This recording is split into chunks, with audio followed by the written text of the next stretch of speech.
ഉത്തരമാറ്റ് സീരിയലിൻ്റെ വരാനിരിക്കുന്ന ഒരു അടിപൊളി എപ്പിസോഡാണ് കേട്ടോ പറയുന്നത്.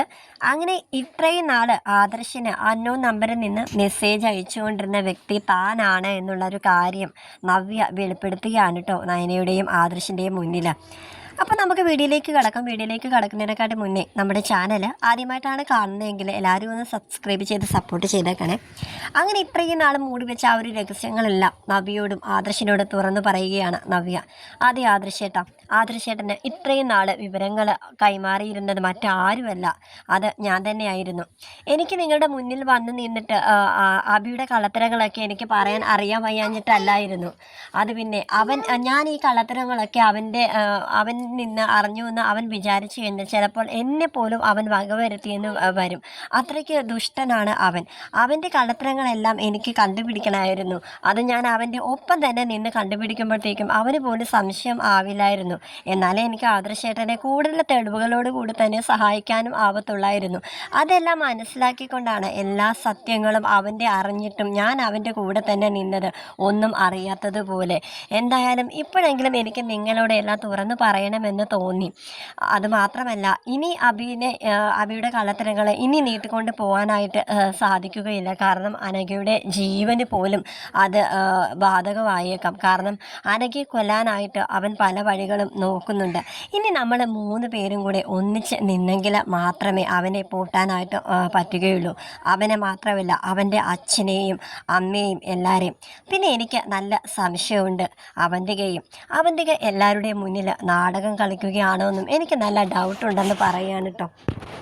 ഒരു പക്ഷേ അനിയെ വിവാഹം കഴിക്കാനായിട്ട് അവൾ തീരുമാനിച്ചത് പോലും അവനുമായിട്ടുള്ള ഒരുമിച്ച് ജീവിക്കാനുള്ള ആ മോഹം കൊണ്ട് ഒന്നും മാത്രമല്ല, അനന്തപുരിയിൽ പിടിച്ചു നിൽക്കാനായിട്ടുള്ള ഒരു തൂർപ്പ് ചീട്ട് അത് മാത്രമായിരിക്കും. എല്ലാവരും കൂടെ അവളെ പറഞ്ഞ് പഠിപ്പിച്ചിട്ടുള്ളതാണ്. അവളും അവരുടെ വശത്ത് തന്നെയാണെന്നാണ് എൻ്റെ ഒരു സംശയം എന്ന് പറയാൻ കേട്ടോ. അപ്പോൾ നവ്യ ആദർശം പറയുന്നുണ്ട്, അത് ഞങ്ങളും ആലോചിക്കാതെ ഇരുന്നില്ല. കാരണം അനി പലതവണ അവന്തികയോട് നന്ദുവിനെ ഇഷ്ടമാണെന്ന് പലതവണ പറഞ്ഞപ്പോഴും അവൾ അതൊന്നും കൂട്ടാക്കാതെ എങ്ങനെയെങ്കിലും അനിയുടെ പുറകെ ഇങ്ങനെ നടക്കുകയാണ്. അനിയെ വിവാഹം ചെയ്യണം എന്നുള്ള ഒരു ആഗ്രഹം മാത്രമേ അവൾക്ക് ഉള്ളൂ. എന്തോ ഒരു ലക്ഷ്യം മുന്നിൽ കണ്ടുകൊണ്ടാണ് അവൾ അനിയായിട്ടുള്ള വിവാഹത്തിന് ഇങ്ങനെ തിടുക്കം കൂട്ടുന്നത്. അത് ഞങ്ങൾക്ക് മനസ്സിലായ കാര്യമാണ് എന്ന് പറയുന്നുണ്ട് കേട്ടോ. അതുകൊണ്ട് തന്നെ അവൻ്റെ കൂടെ കള്ളത്തരങ്ങൾ നമുക്ക് കണ്ടുപിടിക്കണം. അതിനോടൊപ്പം തന്നെ അബിയെ കള്ളത്തരങ്ങൾ ചെയ്യാനായിട്ട് ഇനി അനുവദിക്കുകയും ചെയ്യരുത്.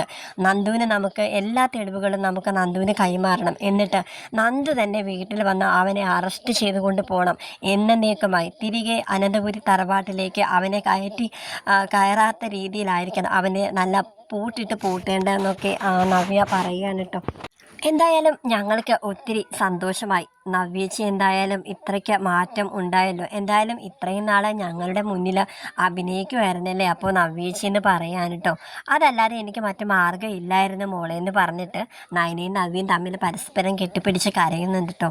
അങ്ങനെ നയന പറയുന്നുണ്ട്, എനിക്കിപ്പോൾ എൻ്റെ പഴയ ചേച്ചി എനിക്ക് തിരികെ കിട്ടിയത്. ഇനി നമുക്ക് എല്ലാവരെയും ഒരു പാഠം പഠിപ്പിക്കണം ചേച്ചി. നാഗേന്ദ്രൻ ആ വീട് വിട്ട് പുറത്തായത് നാഗേന്ദ്രൻ്റെ കയ്യിലിരിപ്പ് കൊണ്ടാണ് എല്ലാവരും പറഞ്ഞെങ്കിലും അതിൽ ജലജാൻ്റിക്കും പങ്കുണ്ടോ എന്ന് എനിക്ക് നല്ല സംശയമുണ്ട്.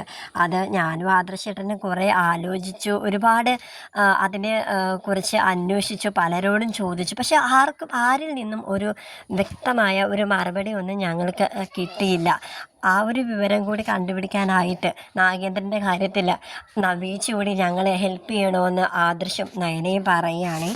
ഇതേ സമയം നാഗേന്ദ്രൻ അബിയെ കണ്ടിട്ട് പറയുന്നുണ്ട്, എടാ നമ്മുടെ AN ജ്വല്ലറിയെ തകർക്കാനായിട്ട് ആരോ നോക്കുന്നുണ്ട്. നമ്മുടെ എല്ലാ വിവരങ്ങളും ആദർശിന് ചോർത്തി കൊടുക്കുന്നുണ്ട്. അത് നമ്മുടെ കൂടെ നിന്നിട്ടുള്ള ഒരു വ്യക്തി തന്നെയാണെന്ന് പറയാൻ കേട്ടോ.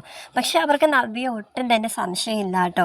അപ്പോൾ അബി പറയുന്നുണ്ട്, നമ്മുടെ കൂടെ തന്നെ നിന്ന ഒരു ചാരത്തി ആയിരുന്നല്ലോ ആ മീര, അവളെ നമ്മൾ പുറത്താക്കുകയും ചെയ്തു. ഇനിയിപ്പോൾ ആരാ നമ്മുടെ കൂടെ നിന്ന് ചതിക്കുന്നത് ആരാണെന്ന് പറയാൻ കേട്ടോ. അപ്പോൾ നാഗേന്ദ്രൻ പറയുന്നുണ്ട്, അത് നമ്മൾ കണ്ടുപിടിക്കുക തന്നെ ചെയ്യണം മോനെ. അതിൻ്റെ പൂർണ്ണ ഉത്തരവാദിത്വം ഞാൻ നിന്നെ ഏൽപ്പിക്കുകയാണ്. എത്രയും പെട്ടെന്ന് അത് ആരാണെന്ന് നമുക്ക് കണ്ടുപിടിച്ചേ മതിയാവത്തുള്ളൂ. അത് കണ്ടുപിടിക്കാത്തോളം കാലം നമ്മുടെ AN ജ്വല്ലറി ഇങ്ങനെ താഴ്ന്നു പോകത്തേ ഉള്ളൂ. നമ്മൾ ഒരു ഡീലിലും വിജയിക്കാനായിട്ട് പോകുന്നില്ല എന്ന് പറയാൻ കേട്ടോ.